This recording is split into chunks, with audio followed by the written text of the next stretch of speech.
বাংলাদেশের কৃষ্টি কালচার নিয়ে বিভ্রান্ত সৃষ্টি করছেন আওয়ামী লীগের সাধারণ সম্পাদক ওবায়দুল কাদের।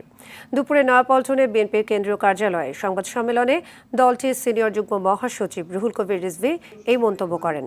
বলেন, বাংলার অস্তিত্ব শাসনতন্ত্র মলিন করে দিতে চায় সরকার। তাদের বক্তব্য ইতিহাস, স্বাধীনতা ও সার্বভৌমত্ব বিরোধী। রিজভী আরও বলেন, অসংখ্য বিএনপি নেতাকর্মীকে গুম খুন করে হাজার কোটি টাকা কামিয়েছে সরকার। এই বাংলার অস্তিত্ব, বাংলার সীমানা, বাংলার যে স্বাতন্ত্র্য, সেটাকে তারা করে দিতে চায়, ম্লান করে দিতে চায়, বিলীন করে দিতে চায়, অন্য কারোর সাথে তারা মিলিয়ে দিতে চায়। এই ধরনের গভীর দুরভিসন্ধির মধ্যে ওবায়দুল কাদের সাহেবের বক্তব্য বিভ্রান্তমূলক, ইতিহাস বিরোধী, দেশের স্বাধীনতা সার্বভৌমত্ব বিরোধী, দেশের গণতন্ত্র